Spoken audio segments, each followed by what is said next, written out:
ക്രിസ്തലോ ദൈവത്തിൻ്റെ അതിവിശുദ്ധമായ നാമം വാഴ്ത്തപ്പെടുമാറാകട്ടെ. ക്ഷമിക്കണം, അല്പം സമയം മുമ്പ് ലൈവ് ചെയ്യാനിരുന്നതാണ്. പക്ഷേ കരണ്ടിൻ്റെതായ ചില പ്രയാസങ്ങൾ കൊണ്ട് അതിന് മുടക്കം വന്നു. ദൈവനാമത്തിൽ എല്ലാവരും ക്ഷമിക്കുമല്ലോ. അല്പസമയം പാട്ടുകൾ പാടി കർത്താവിനെ ആരാധിച്ച ശേഷം ഞാൻ എൻ്റെ സാക്ഷ്യത്തെ, എൻ്റെ ജീവിതാനുഭവത്തെ സാക്ഷീകരിക്കാനായിട്ട് ആഗ്രഹിക്കുന്നു. കർത്താവ് നമ്മളെല്ലാവരെയും സഹായിക്കട്ടെ, ദൈവം ശക്തീകരിക്കട്ടെ. ഹല്ലേലൂയ, യേശുവേ സ്തോത്രം. Hallelujah, praise the Lord.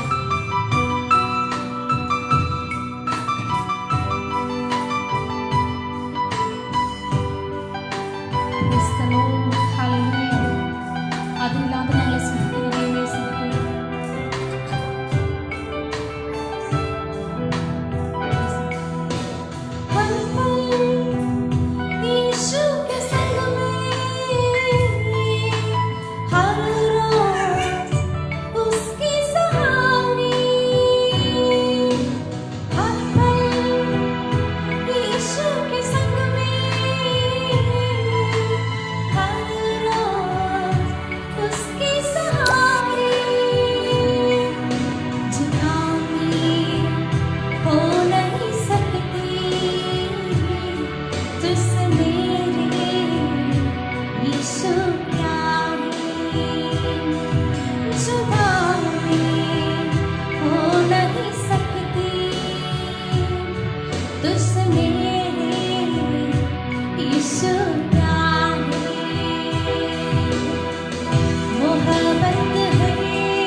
സ്തുതിക്കാണ് കർത്താവേ.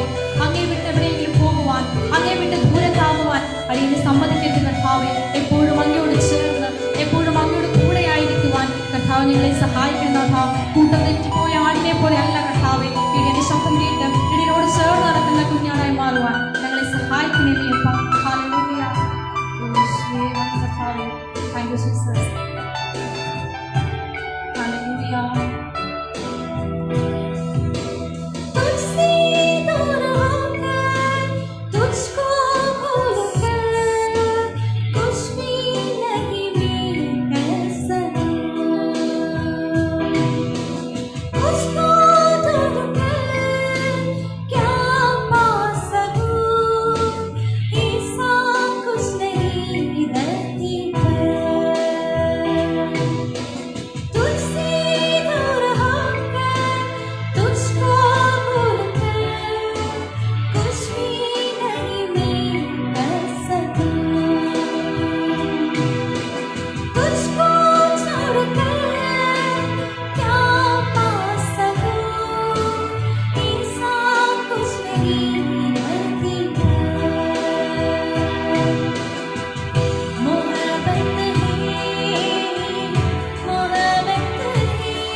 ഒരിക്കലും പറ്റാത്ത ജീവൻ ഉറവിനെ ഞങ്ങൾക്ക് വേണ്ടി തന്ന കർത്താവേ, ഹല്ലേലൂയ. ഞങ്ങളെ സ്തുതിക്കുകയാണ് കർത്താവേ. ഞങ്ങൾക്ക് വേണ്ടി ദാഹാർത്തനായി, ഞങ്ങൾക്ക് വേണ്ടി ഹല്ലേലൂയ നഗ്നനായി, ഞങ്ങൾക്ക് വേണ്ടി അറുക്കപ്പെട്ട കുഞ്ഞാട്, ഹല്ലേലൂയ. ജീവന്റെ അപ്പമാകുന്ന ദൈവമേ ആരാധന. ഞങ്ങളെ സ്നേഹിക്കുന്നു അപ്പാ.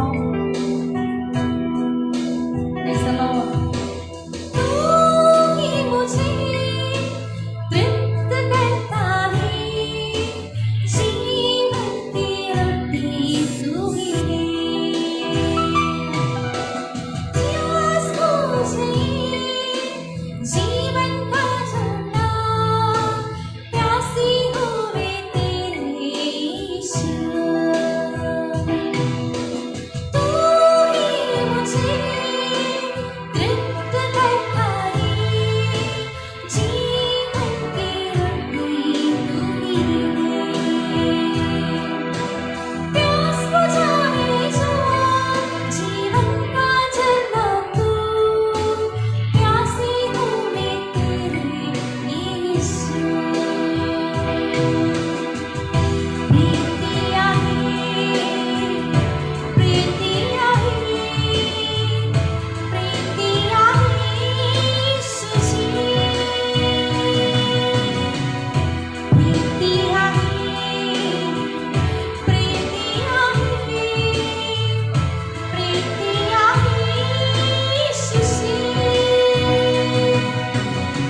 യേശുവേ നന്ദി കർത്താവേ, സ്തോത്ര കർത്താവേ.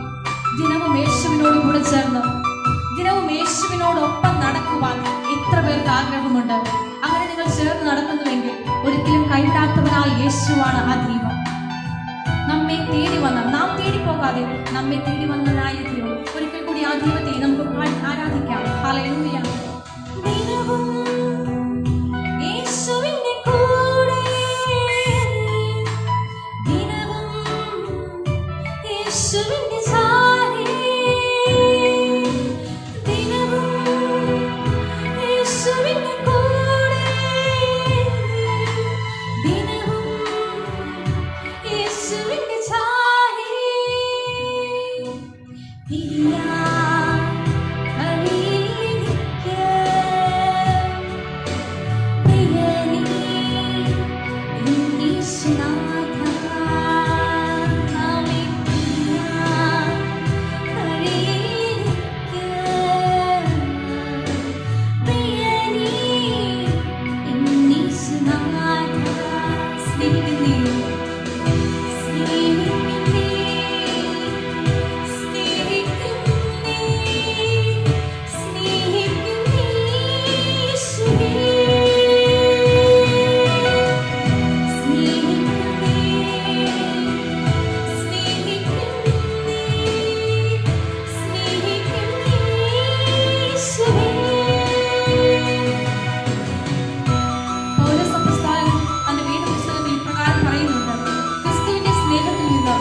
മരണമാകട്ടെ, ദുഃഖമാകട്ടെ, ഇതിനാ ദാരിദ്ര്യമാകട്ടെ, ഇതിനാലൊന്നും കർത്താവിന്റെ സ്നേഹത്തിൽ നിന്ന് എന്നെ വേർപിരിക്കാൻ കഴിയുകയില്ല. Hallelujah. Praise the Lord, praise the Lord.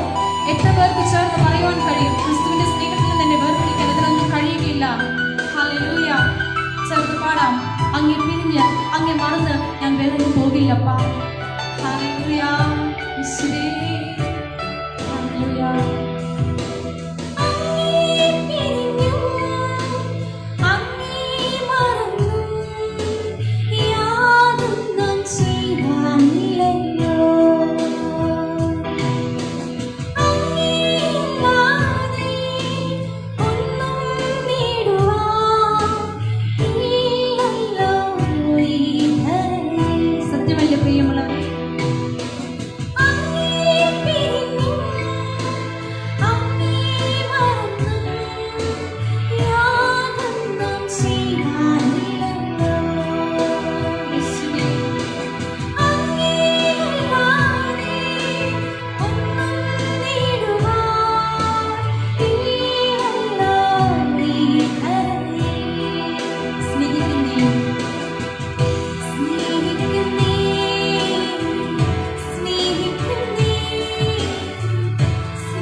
Hallelujah.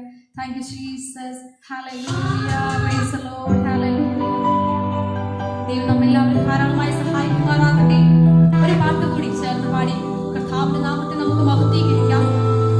എന്നെ കേൾക്കുന്ന പ്രിയ സഹോദര സഹോദരി, ഞാനൊന്ന് ചോദിക്കട്ടെ, നിങ്ങൾ ആരെങ്കിലും ഏതെങ്കിലും തകർച്ചയുടെ അനുഭവത്തിലാണോ, ഏതെങ്കിലും പ്രയാസത്തിന്റെ അനുഭവത്തിലാണോ? ഭാരപ്പെടേണ്ട. നിങ്ങൾക്ക് വേണ്ടി കരുതുന്ന, ഒരു നാൾ ഉപേക്ഷിക്കുകയില്ല എന്ന് പറഞ്ഞ കർത്താവിനെ എനിക്കറിയാം. ആ കർത്താവിനെ ഞാൻ നിങ്ങളുടെ മുന്നിലേക്ക് പരിചയപ്പെടുത്തുക. എത്ര പേർക്ക് സമ്പൂർണ്ണമായി സമർപ്പിച്ചുകൊണ്ട് യേശുവിന്റെ ജീവിതത്തിലേക്ക് കടന്നു വരാൻ കഴിയും? യേശുവേ, ഞാൻ പാപിയാണ്. എന്റെ ജീവിതത്തിൽ ഒത്തിരി പാപങ്ങൾ, ഒത്തിരി കുറവുകൾ എന്നിൽ വന്നിട്ടുണ്ട്. ആ കുറവുകളെല്ലാം തീർത്തുകൊണ്ട് ഒരിക്കൽ കൂടി ഒരു മാനപാത്രമാക്കി എന്നെ പണിയാമോ? ഞാൻ നിന്ന പാത്രമാണ് കർത്താവേ, എങ്കിലും നിനക്ക് എന്നെ പണിയുവാൻ കഴിയുമെന്ന് ഞാൻ അറിയുന്നു കർത്താവേ. മറ്റാർക്കും എന്നെ സ്നേഹിക്കുവാൻ, മറ്റാർക്കും എന്നെ ചേർത്ത് നിൽക്കുവാൻ കഴിഞ്ഞില്ലെങ്കിലും അപ്പ എന്റെ ഏതൊരവസ്ഥയിലും വ്യവസ്ഥ കൂടാതെ, അതിരുകളില്ലാതെയും സ്നേഹിക്കുന്ന എന്റെ ദൈവമേ, അപ്പ അവിടുന്ന് എന്നോട് കൂടെ ഉണ്ടായിരിക്കണമേ. അപ്പ എപ്പോഴും അടിയോട് ചേർന്നിരിക്കണമേ. ഈ യേശു എത്ര നല്ലവനാണ് പ്രിയമുള്ളവരെ. ഈ യേശു നമ്മെ അനുഗ്രഹിക്കുന്ന ദൈവമാണ്. ഹല്ലേലൂയ. വേദപുസ്തകത്തിൽ എപ്രകാരം വായിക്കുന്നുണ്ട്, ഒരമ്മ തന്റെ കുഞ്ഞിനെ മറക്കുമോ? താൻ പ്രസവിച്ച മകനോട് കരുണ തോന്നാതിരിക്കുമോ? അവർ മറന്നു കളഞ്ഞാലും ഞാൻ നിന്നെ മറക്കില്ല. Hallelujah, hallelujah. വേദപുസ്തകം ഇപ്രകാരം പറയുന്നുണ്ട്, ഞാൻ നിന്റെ അമ്മയുടെ ഉദരത്തിൽ നീ ഉരുവാകുന്നതിന് മുമ്പ് ഞാൻ നിന്നെ കണ്ടു, ഞാൻ നിന്നെ പേര് ചൊല്ലി വിളിച്ചു, ഞാൻ നിന്നെ വിശദീകരിച്ചു, ഞാൻ നിന്നെ രക്ഷിച്ചിരിക്കുന്നു. ഇത്രയും നല്ലൊരു വാഗ്ദത്തം, ഇത്രയും നല്ലൊരു പ്രത്യാശ വേറെ ആർക്ക് തരുവാൻ കഴിയും? നമുക്ക് നല്ല ഉറപ്പോടെ ഈ യേശുവിനെ കൂടുതൽ വിശ്വസിച്ചുകൊണ്ട്, ഈ യേശുവിനോട് കൂടെ ചേർന്നുകൊണ്ട് ഓരോ ദിവസവും അവിടുത്തെ പാദപീഠത്തിലായിരിക്കണം. അപ്പ നമുക്കിങ്ങനെ പ്രാർത്ഥിക്കാം, കളവളരാതെ വിള നിറയ്ക്കണമേ അപ്പ, എന്റെ കാലിടറുവാൻ സമ്മതിക്കാതെ ദൂതന്മാരാൽ കാവലിൽ സംരക്ഷിക്കണേ അപ്പ, എന്റെ പതനത്തിൽ നീ ഉണർവാകണം കർത്താവേ, നീ എന്നോട് കൂടി ഇരിക്കണമേ അപ്പ. നിന്നെ അല്ലാതെ എനിക്കൊന്നും വേണ്ട കർത്താവേ, നീ അടിയോട് ചേർന്നിരിക്കണമേ. ഹല്ലേലൂയ. യേശുവേ നന്ദി കർത്താവേ, സ്തോത്രം സ്തോത്രം. ദൈവത്തിന്റെ അതിപരിശുദ്ധ നാമം ഒരിക്കൽ കൂടി വാഴ്ത്തപ്പെടുമാറാകട്ടെ. ഞാൻ എൻ്റെ അനുഭവ സാക്ഷ്യത്തിൽ നിങ്ങളോട് പറയാൻ ആഗ്രഹിക്കുന്നു. 1997 ഒക്ടോബർ മാസം 31-ാം തീയതി കോട്ടയം ജില്ലയിലെ പാലായിൽ നാമധേയ ക്രൈസ്തവ കുടുംബത്തിൽ ഞാൻ ജനിക്കുകയുണ്ടായി. എനിക്കൊരു സഹോദരനുണ്ട്. ഞാൻ എൻ്റെ മാതാപിതാക്കളും സഹോദരനുമൊത്തുള്ള ജീവിതത്തെക്കുറിച്ച് ഓർക്കുകയാണെങ്കിൽ, ആ നാളുകളെക്കുറിച്ച് എൻ്റെ മനസ്സിലേക്ക് കൊണ്ടുവരികയാണെങ്കിൽ, ഒരു നല്ല ദിവസമോ അല്ലെങ്കിൽ ഒരു സന്തോഷത്തോടു കൂടി ഒരു നിമിഷമോ, സന്തോഷത്തോടുള്ള ഒരു ദിവസമോ എൻ്റെ ഓർമ്മയിലില്ല. ഏതെങ്കിലും ഒരു കാര്യത്തിൽ ഞങ്ങൾ സന്തോഷിച്ചതായി അല്ലെങ്കിൽ ആഘോഷിച്ചതായി എല്ലാവരും ഒരുമിച്ച് സന്തോഷത്തോടു കൂടി ഇരുന്നിട്ടുള്ള നിമിഷം ഞാൻ ഓർക്കുന്നില്ല. എൻ്റെ നന്ദി ബാല്യത്തിൽ തന്നെ ഞാൻ എൻ്റെ മാതാപിതാക്കളിൽ നിന്ന് വേർപിരിക്കപ്പെട്ടു, എൻ്റെ സഹോദരന് വേർപിരിക്കപ്പെട്ടു. എൻ്റെ മാതാപിതാക്കളുടെ കുടുംബജീവിതം ഒട്ടും സന്തോഷകരമായിരുന്നില്ല. ഇരുവരും സമ്പന്ന കുടുംബത്തിൽ വളർന്നവരാണ്. അറിയപ്പെടുന്ന നല്ല ഉദ്യോഗമുള്ള മാതാപിതാക്കളുടെ സഹോദരങ്ങളുടെ കൂടപ്പിറപ്പുകളായി ജനിച്ചവരാണ്. അവർ വിവാഹം കഴിഞ്ഞുവെങ്കിലും ഒട്ടും തൃപ്തികരമായിരുന്നില്ല. അവരുടെ കുടുംബജീവിതം ഒട്ടും സാറ്റിസ്ഫൈഡ് ആയിരുന്നില്ല. അവരുടെ കുടുംബജീവിതത്തിലുണ്ടായിരുന്ന ആ ഒരു പ്രയാസങ്ങൾ ഞങ്ങളെ ബാധിക്കുകയുണ്ടായി.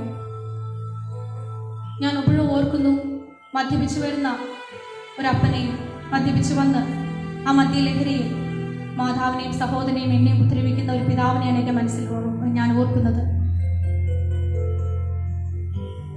അത് ഓർക്കുമ്പോൾ ഞാൻ ആ കാലങ്ങളിലെല്ലാം ഞാൻ എൻ്റെ പിതാവിനെ വളരെയധികം വെറുത്തിരുന്നു.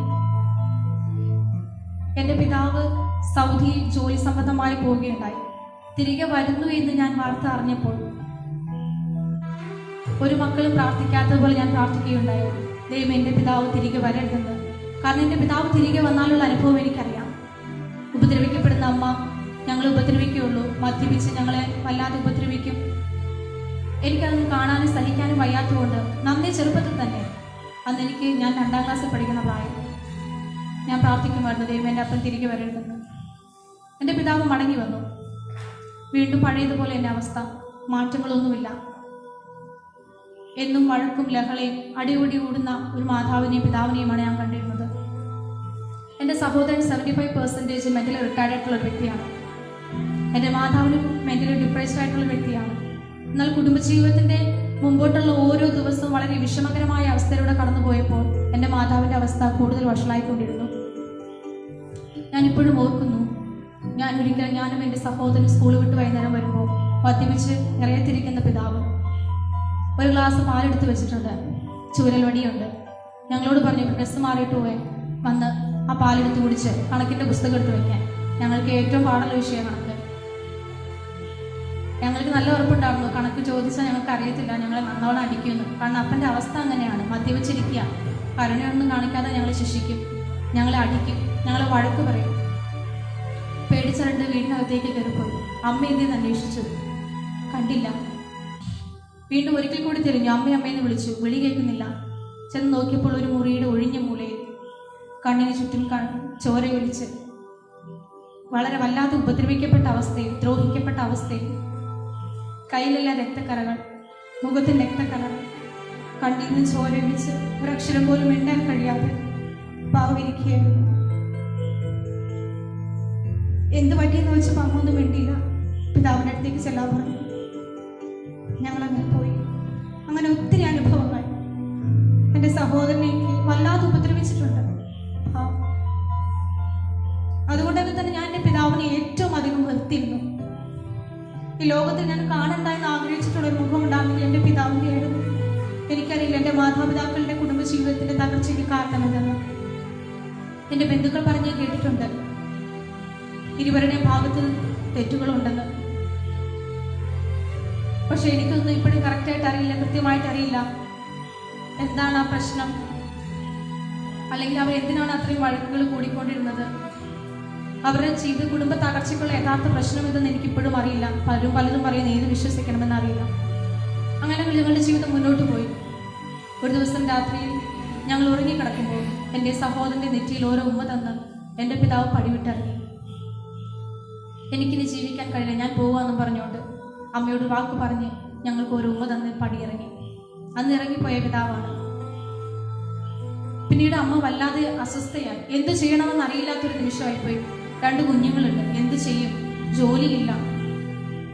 പിന്നീട് അവിടുന്ന് ഇവിടെ നിങ്ങളൊക്കെ കടം വാങ്ങി കൂട്ടി പുറത്തിറങ്ങാൻ കഴിയാത്ത അവസ്ഥയായിപ്പോയി. തിരിച്ചു കൊടുക്കുവാൻ കഴിയാത്ത അവസ്ഥയായിപ്പോയി. ഒടുവിൽ മാതൃ സഹോദരന്മാർ അത് മനസ്സിലാക്കുകയും ഞങ്ങളെ 3 പേരെയും അമ്മ വീട്ടിലേക്ക് കൊണ്ടുവരികയും ചെയ്തു. അവിടെ മാതൃ സഹോദരങ്ങൾ തമ്മിൽ കൂടി ആലോചിച്ചു, തീരുമാനങ്ങളെടുത്തു. എന്ത് തീരുമാനമെടുത്തെന്ന് ഞാൻ അറിയുന്നില്ലായിരുന്നു. അങ്ങനെ എൻ്റെ മാതാവിനെ മൂത്ത സഹോദരൻ കാറിൽ കയറ്റിക്കൊണ്ട് പോകുന്നതിന് മുമ്പ് എന്നോട് പറഞ്ഞു പള്ളിയിൽ പോയിട്ട് വരാമെന്ന്. ഞാൻ ശരി പറഞ്ഞ് എനിക്ക് അമ്മ ഒരു ഉമ്മ തന്നു. എന്നാൽ അമ്മയോട് പറഞ്ഞിരുന്നു മാറ്റിക്കൊണ്ട് പോവാണ്, ഇങ്ങനെ പോയാൽ ശരിയില്ലാത്തതുകൊണ്ട് ഞങ്ങൾ 3 പേരെ 3 സ്ഥാനങ്ങളിലേക്ക് ഷിഫ്റ്റ് ചെയ്യാമെന്ന്. എന്നാൽ അതറിയാതെ ഞാനും അമ്മയ്ക്ക് ഉമ്മ കൊടുത്തു, അമ്മ എനിക്ക് ഉമ്മ തന്നു. ടാറ്റ പറഞ്ഞ് അമ്മ അന്ന് പോയി. വൈകുന്നേരമായി നോക്കി കണ്ടില്ല, പിറ്റേ ദിവസമായി നോക്കി കണ്ടില്ല. പിന്നെ പതിയെ മനസ്സിലാക്കി അമ്മയെ ഞങ്ങളിൽ നിന്നും മാറ്റിയതാണ്. 2 ദിവസം കഴിഞ്ഞപ്പോൾ എൻ്റെ സഹോദരനെയും മാറ്റി. പിതൃ സഹോദരൻ എൻ്റെ സഹോദരൻ്റെ ഉത്തരവാദിത്വം ഏറ്റെടുത്തു. മാതാവിൻ്റെ ഇളയ സഹോദരൻ എൻ്റെ ഉത്തരവാദിത്വം ഏറ്റെടുത്തു. ഞാൻ എൻ്റെ 3ാം ക്ലാസ്സിൻ്റെ പകുതിയും 4ാം ക്ലാസ് പഠനവും എൻ്റെ പേരമ്മയുടെ അടുത്തായിരുന്നു. അതിനുശേഷം അടുത്ത ജീവിതത്തിൻ്റെ സ്റ്റെപ്പിലേക്ക് ഞാൻ കയറുകയുണ്ടായി. കോട്ടയത്ത് നിന്നും എറണാകുളം ജില്ലയിലെ മലയിടത്തുരുത്തുള്ള ഒരു കൊച്ചു കുട്ടികളുടെ വീട്, ദിവ്യബാലകാശ്രമം, ആകാശപ്പറവുകളുടെ വീട്. പിന്നെ അവിടെയായിരുന്നു എനിക്ക് പാർപ്പിടം. എൻ്റെ ബാല്യകാലം മുഴുവൻ ഞാൻ അവിടെ ചെലവഴിച്ചു, വളർന്നു, പഠിച്ചു. ഞാൻ അവിടെ ചെന്നപ്പോൾ ഒത്തിരി കുഞ്ഞുങ്ങളെ കാണാൻ കഴിഞ്ഞു. ഇതിന് കഷ്ടമേറിയ അവസ്ഥയിലുള്ള കുഞ്ഞുങ്ങൾ. പിന്നെ അവരുമായിട്ടായിരുന്നു എൻ്റെ ജീവിതം. അമ്മയെന്ന് വിളിക്കാൻ ആരുമില്ലാതെ, പിതാവെന്ന് വിളിക്കുവാൻ ആരുമില്ലാതെ വിഷമിച്ചിരുന്നു എനിക്ക്. ആ സ്ഥാപനത്തിന്റെ നടത്തിക്കാരായ ദമ്പതിമാർ എബ്രഹാം പുറമണവും ചിന്മയ എബ്രഹാം, ഈ 2 ദമ്പതികളായിരുന്നു ആ സ്ഥാപനം നടത്തുന്നത്. അവരെനിക്ക് മാതാവും പിതാവുമായി. സഹോദരനില്ലാത്ത വേദനയിൽ ഞാനായിരുന്നപ്പോൾ അവിടെയുള്ള ഓരോ കുഞ്ഞുങ്ങളും എനിക്ക് സഹോദരനും സഹോദരിയുമായി. അവരോടൊപ്പമുള്ള ജീവിതം വളരെ സന്തോഷകരമായിരുന്നു. ഒത്തിരി അനുഭവങ്ങൾ, ഒത്തിരി കാര്യങ്ങൾ എനിക്കതൊന്ന് പഠിക്കാൻ കഴിഞ്ഞു. ഉള്ള അവസ്ഥയിലുള്ളതുപോലെ ആയിരിക്കാൻ, എന്ത് കിട്ടിയാലും അത് തൃപ്തിയായിരിക്കാൻ, ഏതൊരവസ്ഥയിലും ഇരിക്കാൻ ഞാൻ പഠിച്ചു. പൗലോസ് പറഞ്ഞതുപോലെ കഷ്ടത്തിലിരിക്കാനും സന്തോഷത്തിലിരിക്കാനും ഞാൻ പഠിച്ചു എന്ന് പറയും പോലെ. ഞാനിപ്പോഴും ഓർക്കുന്നു, എൻ്റെ ചെറുപ്പകാലത്തിൽ എനിക്ക് ഇഷ്ടമല്ലാത്തൊരു ചെരുപ്പ് അമ്മ മേടിച്ചുകൊണ്ട് വന്നാൽ ഞാൻ ആ ചെരുപ്പിൻ്റെ വള്ളി പൊട്ടിച്ച് കളഞ്ഞ് എനിക്ക് വേറെ ചെരുപ്പ് വേണമെന്ന് പറഞ്ഞ് വേറെ ചെരുപ്പ് മേടിപ്പിക്കുമായിരുന്നു. എനിക്ക് ഇഷ്ടമല്ലാത്ത ആഹാരം കൊണ്ടുവന്നു കഴിഞ്ഞാൽ എനിക്ക് ആഹാരം വേണ്ട എന്ന് പറഞ്ഞ് എനിക്ക് ഇഷ്ടമുള്ളത് ഞാൻ മേടിച്ച് കഴിക്കുമായിരുന്നു. എന്നാൽ തുടർന്നുള്ള എൻ്റെ ജീവിതം എന്നെ ഒത്തിരി കാര്യങ്ങൾ പഠിപ്പിക്കുകയുണ്ടായി. വിശപ്പ് എന്തെന്ന് ഞാൻ മനസ്സിലാക്കി, ഓരോ ഭക്ഷണത്തിൻ്റെ വില എന്തെന്ന് മനസ്സിലാക്കി. പലപ്പോഴും ആഗ്രഹിച്ച സാധനങ്ങൾ ആഗ്രഹിച്ച സമയത്ത് കിട്ടിയിട്ടില്ല. ഞാൻ എൻ്റെ കൂട്ടുകാരൊക്കെ ആയിട്ട് പഠിക്കുമ്പോൾ അവരൊക്കെ എന്നോട് മിക്കപ്പോഴും ചോദിക്കാറുണ്ട്, ഒത്തിരി ആൾക്കാർ ചോദിച്ചിട്ടുണ്ട്, എടി ഇത്രയേറെ പ്രശ്നങ്ങളുണ്ടായിട്ട് നിനക്ക് എങ്ങനെയാണ് ഇങ്ങനെ ചിരിച്ചു നടക്കാൻ കഴിയുന്നതെന്ന്. എന്നാൽ ഞാനിപ്പോൾ പറയട്ടെ, എൻ്റെ ദൈവത്തിൻ്റെ കൃപ, എൻ്റെ ദൈവം എന്നെ നിർത്തിയതുകൊണ്ട് മാത്രമാണ്. ഭൂമിയിൽ നിന്ന് മാറ്റപ്പെട്ടിരുന്നെങ്കിൽ എന്തിനാർക്കും വേണ്ടാത്തൊരു ജന്മമായി ഭൂമിയിൽ ജീവിക്കുന്നതിന് ചിന്തിച്ചിടുന്ന ആളുകൾ ഉണ്ടായിട്ടുണ്ട്. എന്നാൽ എൻ്റെ ദൈവം എന്നെ ചേർത്ത് പിടിച്ചു. എന്നെ എപ്പോഴും ആശ്വസിപ്പിക്കുന്ന ഒരു വചനമാണ് യിരെമ്യാ പ്രവാചകന്റെ പുസ്തകത്തിലുള്ള വചനം. അവർ നിന്നെ ഭ്രഷ്ടായെന്നും ആദ്യം തിരിഞ്ഞു നോക്കാത്ത സിയോൻ എന്ന് വിളിക്കൊണ്ട് ഞാൻ നിന്റെ മുറിവുകളെ പൊറിപ്പിച്ച് നിനക്ക് ആരോഗ്യം വരുത്തുമെന്നും. ഒത്തിരി മുറിവുകൾ, മാനസികമായ ഒത്തിരി മുറിവുകൾ, ആന്തരികമായ ഒത്തിരി മുറിവുകൾ എൻ്റെ ജീവിതത്തിൽ ഉണ്ടായിട്ടുണ്ട്. അതൊന്നും മായാത്ത ഓർമ്മയായിട്ട് നിൽക്കുമ്പോൾ കർത്താവിനെ അറിയുകയുണ്ടായി. ഞാൻ എൻ്റെ +2 പഠനം കഴിഞ്ഞ് എക്സാം എഴുതി കഴിഞ്ഞിരിക്കുന്ന സമയം 2015 മാർച്ച് മാസം 28-ാം തീയതി ഞാൻ എൻ്റെ കർത്താവിനെ രക്ഷകനാഥമായി സ്വീകരിക്കുകയുണ്ടായി. ഒത്തിരി വേദനാജനകമായ അവസ്ഥകൾ, പ്രയാസങ്ങളിലൂടെ കടന്നുപോയിട്ടുണ്ട്. പൊട്ടക്കിണറ്റിൽ കിടക്കുന്ന തവളയെ പോലെ ഇതാണ് എൻ്റെ ലോകമെന്ന് ചിന്തിച്ചിട്ടുള്ള നിമിഷങ്ങൾ ഉണ്ടായിട്ടുണ്ട്. ഇതിൽ നിന്ന് പുറത്തേക്ക് എനിക്ക് വരാൻ കഴിയുമെന്നോ അല്ലെങ്കിൽ ഒരു സന്തോഷകരമായൊരു ജീവിതം എനിക്ക് ഉണ്ടാകുമെന്ന് ഒരിക്കൽ പോലും ചിന്തിച്ചിട്ടില്ല. ഞാൻ ഓർക്കുന്നു, എൻ്റെ കൂട്ടുകാരികൾ എൻ്റെ അടുത്ത് വന്ന് പറയുമായിരുന്നു, അവർ വീട്ടിൽ ചെലവഴിക്കുന്ന ആ സെലിബ്രേഷനുകൾ, അവരുടെ മാതാപിതാക്കളെ സഹോദരങ്ങളോടൊത്തുള്ള ആഘോഷങ്ങൾ, അല്ലെങ്കിൽ അവർ സ്പെൻഡ് ചെയ്യുന്ന ആ സമയങ്ങളും ആ നല്ല നിമിഷങ്ങൾ, ഒത്തിരി കാര്യങ്ങൾ പറയുമ്പോൾ ഒത്തിരി ആഗ്രഹിച്ചിട്ടുണ്ട് എനിക്കും അങ്ങനെ കഴിഞ്ഞിരുന്നെങ്കിൽ. എന്നാൽ മാതാവ് എവിടെ, പിതാവ് എവിടെ, സഹോദരൻ എവിടെ എന്നറിയാത്ത എനിക്ക് അങ്ങനെ ഒരു സാധ്യതകളില്ല എന്ന് തന്നെ എൻ്റെ മനസ്സ് വീണ്ടും പറഞ്ഞ് എന്നെ തൃപ്തിപ്പെടുത്തുകയുണ്ടായി. അങ്ങനെ ജീവിതം മുന്നോട്ട് പോയി. ഞാൻ പഠിച്ചു. എൻ്റെ ഡിഗ്രി പഠനം പൂർത്തിയാക്കി കഴിഞ്ഞ് ഞാനൊരു ജോലിക്ക് കയറി. അവിടുത്തെ പപ്പ എനിക്ക് ജോലി ഏൽപ്പിച്ചു തന്നതാണ്. അങ്ങനെ ഒരു ജോലി എനിക്ക് ഒരുക്കി തന്നത് പപ്പ മുഖാന്തരമാണ്. അങ്ങനെ ജോലി ചെയ്തുകൊണ്ടിരിക്കുന്നതിനിടയിൽ ഒരു വിവാഹാലോചന വരികയുണ്ടായി. പപ്പ പറഞ്ഞു, കല്യാണം ആലോചിക്കാൻ പോവാണ്, വിവാഹം ആലോചിക്കാൻ പോവാം, നിനക്ക് എന്തെങ്കിലും ഡിമാൻഡ് ഉണ്ടോ എന്ന് ചോദിച്ചു. ഞാൻ പറഞ്ഞു, എനിക്ക് വലിയ ഡിമാൻഡൊന്നുമില്ല, എന്നെ മനസ്സിലാക്കാൻ കഴിയുന്ന ഒരാൾ മതി.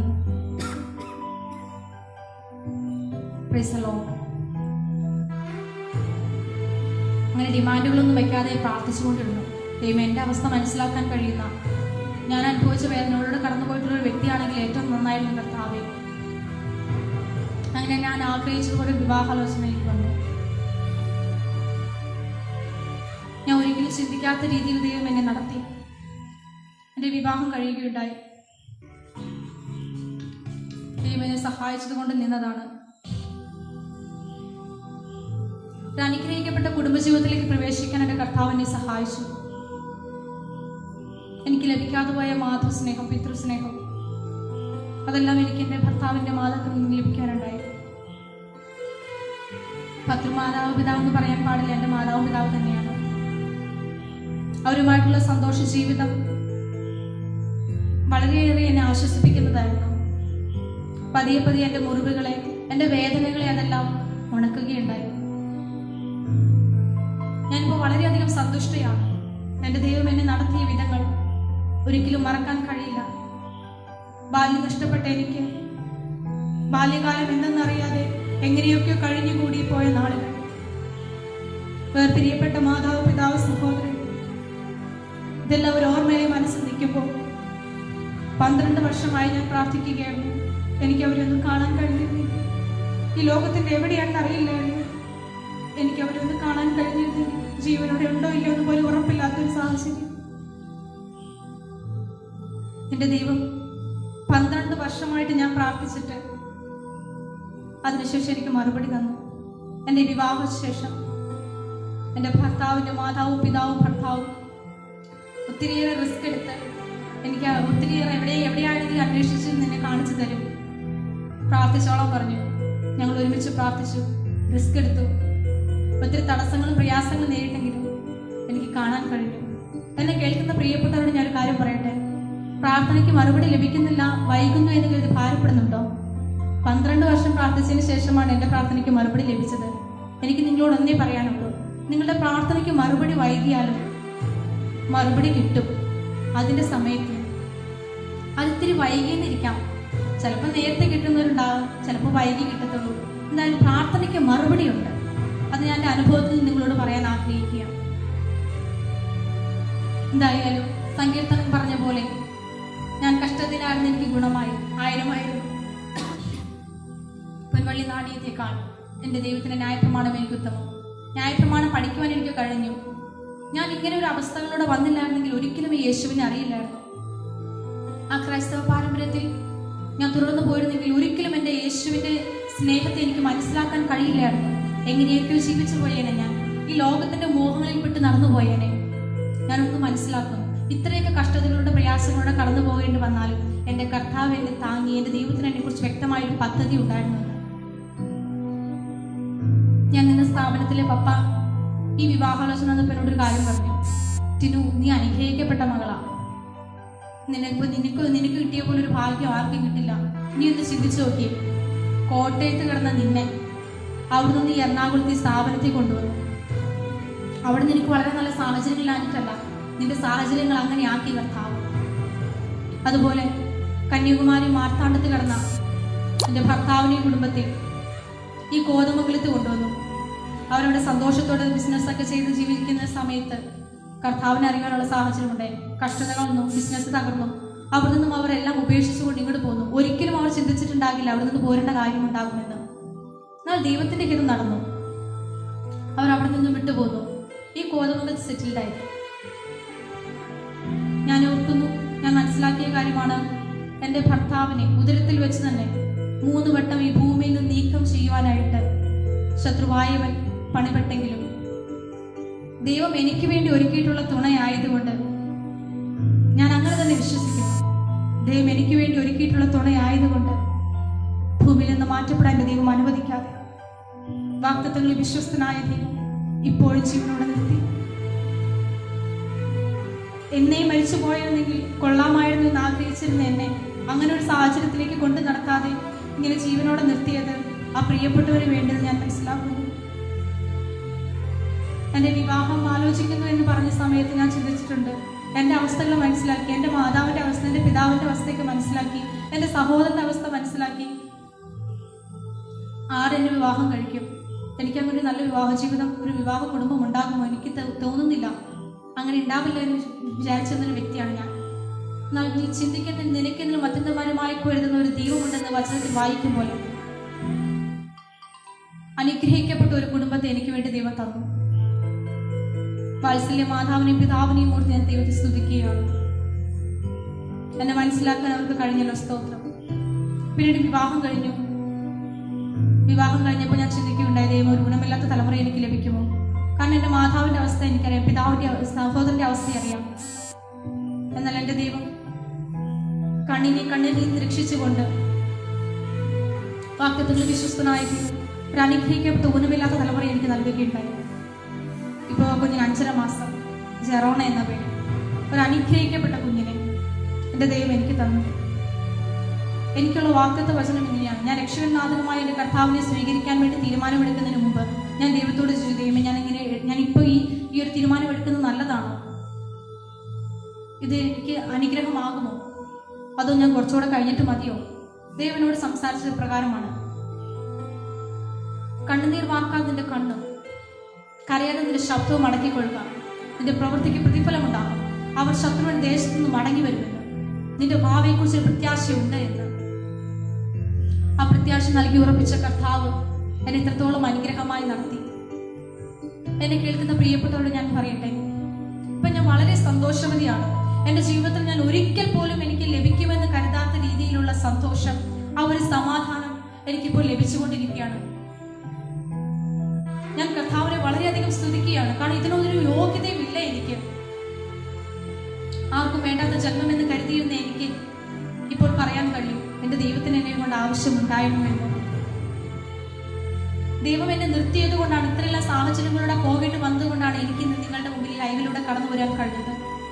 എന്നെ സ്നേഹിച്ച യേശുവിനെ നിങ്ങളുടെ മുമ്പിൽ സാക്ഷീകരിക്കാൻ കഴിഞ്ഞത് അവൻ എന്നെ നിർത്തിയത് കൊണ്ടാണ്. ഹല്ലേലൂയ. യേശുവേ നന്ദി കർത്താവേ, സ്തോത്രം കർത്താവേ. ആർക്കും വേണ്ടാത്ത ജന്മമെന്ന് ആരെങ്കിലും കരുതിയിരിക്കുന്നുണ്ടെങ്കിൽ, എനിക്ക് ഈ ഭൂമിയിൽ നിന്ന് മാറ്റപ്പെടണമെന്ന് കരുതി ആരെങ്കിലും ചിന്തിക്കുന്നുണ്ടെങ്കിൽ, ഞാൻ നിങ്ങളോടായി ഒന്ന് പറയാൻ ആഗ്രഹിക്കാം. ആർക്കും വേണ്ടെങ്കിലും ഞാൻ നിന്നെ ഒരു നാളും കൈവിടുകയും ഉപേക്ഷിക്കുകയുമില്ല എന്ന് വാഗ്ദത്തം ചെയ്തൊരു കർത്താവുണ്ട്. ആ കർത്താവ് നിങ്ങളെ രക്ഷിക്കുക. ആ കർത്താവ് നിങ്ങളെ സ്വീകരിക്കാൻ തയ്യാറായി വന്ന് നിൽക്കുക. വാതിൽക്കൽ വന്ന് മുട്ടുക. ശബ്ദം കേട്ട് തുറക്കാൻ കഴിയുമോ? അവൻ നിങ്ങളുടെ ജീവിതത്തിലേക്ക് കടന്നു വരികയും നിങ്ങളെ അനുഗ്രഹിക്കുകയും ചെയ്യുന്ന ദൈവമാണ്. നിങ്ങൾ ഏതെങ്കിലും ഒരു തകർക്കപ്പെട്ട അവസ്ഥയിലായിരിക്കാം, തീരാ രോഗമായിരിക്കാം, ദാരിദ്ര്യമായിരിക്കാം, കടഭാരമായിരിക്കാം, വേർപാടിന്റെ അവസ്ഥകൾ, ഒറ്റപ്പെടലുകളായിരിക്കാം. ഭാരപ്പെടേണ്ട കാര്യമില്ല. ഈ പ്രശ്നങ്ങൾക്കെല്ലാം ഒരു പൂർണ്ണമായ പരിഹാരം വരുത്തുവാൻ കഴിയുന്ന ഒരു ദൈവത്തെ എനിക്കറിയാം. ആ ദൈവത്തെ ഞാൻ നിങ്ങളുടെ മുമ്പിൽ പരിചയപ്പെടുത്തുകയാണ്. എന്നെ വിളിച്ചപേക്ഷിക്കാൻ ഞാൻ നിനക്ക് ഉത്തരമരുളും. അതിമഹത്തായ അഗോചരമായ കാര്യങ്ങളെ നിനക്ക് തരുമെന്ന് വാഗ്ദത്തം ചെയ്തവനായ ഒരു ദൈവമുണ്ട്. ആ ദൈവം നിങ്ങളെ എല്ലാവരെയും ധാരാളമായിട്ട് അനുഗ്രഹിക്കട്ടെ, സഹായിക്കട്ടെ, ശക്തീകരിക്കട്ടെ. ദൈവമേ, ഞാൻ നന്ദിയോടെ സ്തുതിക്കുകയാണ് കർത്താവേ. അതുകൊണ്ട് പ്രിയ സഹോദര സഹോദരി, വ്യാകുലപ്പെടുന്ന നിങ്ങളോട് ഞാൻ ഒരു കാര്യം പറയട്ടെ. നിങ്ങളുടെ പ്രശ്നത്തിന് പരിഹാരം വരുത്തുവാൻ കഴിയുന്ന ഒരു ദൈവമുണ്ട്. ആ ദൈവത്തിന് വേണ്ടി നിങ്ങളുടെ ജീവിതത്തിന്റെ വാതിൽ നിങ്ങൾ തുറന്നു കൊടുക്കുവാൻ കഴിഞ്ഞാൽ, നിങ്ങൾ ഏതുവിധ പ്രയാസത്തിലൂടെ ആയിരിക്കട്ടെ, അസാധ്യമെന്ന് നനയ്ക്കുന്ന കാര്യങ്ങളെ സാധ്യമാക്കുവാൻ കഴിയുന്ന ഒരു ദൈവമാണ് എന്റേത്. ഞാൻ സേവിക്കുന്ന ദൈവം നിങ്ങളെ പ്രശ്നത്തിൽ നിന്ന് വിടിവിക്കാൻ ശക്തനായ ദൈവമാണ്. ദൈവം എല്ലാവരെയും ധാരാളമായിട്ട് അനുഗ്രഹിക്കട്ടെ, സഹായിക്കട്ടെ, ശക്തീകരിക്കട്ടെ. ഹല്ലേലൂയ. ഒരു ഗാനം പാടി ഞാൻ എന്റെ സാക്ഷ്യത്വം വിരമിക്കാൻ ആഗ്രഹിക്കുന്നു. ദൈവം എല്ലാവരെയും ധാരാളമായിട്ട് അനുഗ്രഹിക്കട്ടെ. കർത്താവേ സ്തോത്രം. ഹല്ലേലൂയ.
പ്രയാസങ്ങൾ വന്നോട്ടെ കർത്താവേ, എന്നാലും എനിക്കെല്ലാം നീ തന്നെ കർത്താവേ. ഞാൻ അതൊന്നും വിട്ടൊന്നും കൊടുക്കുന്നില്ല കർത്താവേ. ഹല്ലേലൂയ.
യേശുവേ നന്ദി കർത്താവേ, സ്തോത്രം കർത്താവേ.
കർത്താവ് നടത്തിയ വിധങ്ങളെ സാക്ഷീകരിക്കുവാൻ, ദൈവത്തെ ആരാധിക്കുവാൻ ദൈവം നൽകിയതായ വലിയ ഭാഗ്യത്തിന് ഒരിക്കൽ കൂടി നന്ദി പറയുകയാണ്. ഇങ്ങനൊരു അവസരം ഒരുക്കി തന്ന മനോബദ്ധനുള്ള നന്ദി പ്രത്യേകം അറിയിക്കുന്നു. ഈ ലൈവിലൂടെ എന്നെ കാണുകയും കേൾക്കുകയും ചെയ്തതായ എല്ലാ പ്രിയപ്പെട്ടവരെ ഓർത്ത് ദൈവത്തെ സ്തുതിക്കുന്നു. എന്നെ ഇത്രത്തോളം കൊണ്ടുവന്ന ദൈവത്തിന് ഞാൻ നന്ദിയോട് ഒരിക്കൽ കൂടി സ്തുതിക്കുകയാണ്, സ്തോത്രം ചെയ്യാണ്. എല്ലാവരും ഞങ്ങൾക്ക് വേണ്ടി പ്രാർത്ഥിക്കണം, ഞങ്ങളുടെ കുടുംബത്തെ ഓർത്തുകൊണ്ട് പ്രാർത്ഥിക്കണം.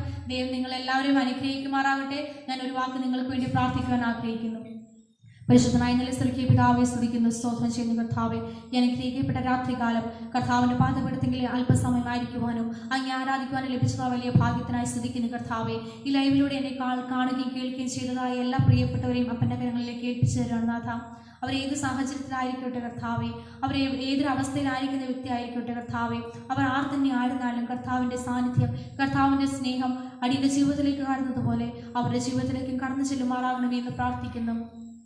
വേദനയെ അനുഭവിക്കുന്ന, തകർക്കപ്പെട്ട അവസ്ഥയിലായിരിക്കുന്ന, കുടുംബജീവിതം തകർന്ന വ്യക്തികളുണ്ടെങ്കിൽ കർത്താവെ, തീരാരോഗത്താൽ ഭാരപ്പെടുന്ന വ്യക്തികളുണ്ടെങ്കിൽ, കടബാധ്യതയാൽ ഭാരപ്പെടുന്ന വ്യക്തികളുണ്ടെങ്കിൽ, തലമുറകളെ ഓർത്ത് പിന്മാറിപ്പോയോർത്ത് ഭാരപ്പെടുന്ന വ്യക്തികളുണ്ടെങ്കിൽ കർത്താവെ, സാമ്പത്തിക ഞെരുക്കത്തിൻ്റെതായ പ്രയാസങ്ങളോടെ കടന്നുപോകുന്ന വ്യക്തിയാകട്ടെ അപ്പ. ഏതൊരവസ്ഥയിലായിരിക്കുന്ന വ്യക്തി എന്നെ കേട്ടാലും കർത്താവെ, എന്നെ ദൈവം അവർക്ക് വേണ്ടി പ്രവർത്തിക്കണമേ നാഥ. എൻ്റെ ജീവിതത്തിൽ അത്ഭുതങ്ങളെ ചെയ്തവനായ ദൈവം കർത്താവരുടെ ജീവിതത്തിലും അത്ഭുതങ്ങളെ ചെയ്യുമെന്ന് നാഥ. ആവശ്യമായ വാതിലുള്ള വഴികളെല്ലാം തക്ക സമയത്ത് തുറന്നു കൊടുത്ത് എൻ്റെ ദൈവങ്ങളുടെ മുഖത്തെ എന്ന് പ്രാർത്ഥിക്കുന്നു. ഇങ്ങനെ ഒരു ലൈവിലൂടെ അവസരം നൽകി തന്ന പ്രിയമകനെ കർത്താവ് ധാരാളമായി അനുഗ്രഹിക്കണം. ഈ ഗ്രൂപ്പിനെ എൻ്റെ കർത്താവ് അനുഗ്രഹിക്കണമെന്ന് പ്രാർത്ഥിക്കുന്നു. പിതാവിൻ്റെ പുത്രൻ്റെ പരിശുദ്ധാത്മാവിൻ്റെ നാമത്തിൽ പ്രാർത്ഥന കേട്ടനായ സ്തോത്രം യേശുവിൻ്റെ പുനഃനാമത്തിൽ തന്നെ ആമേൻ. ദൈവം എല്ലാവരും ധാരാളമായിട്ട് അനുഗ്രഹിക്കട്ടെ. God bless you.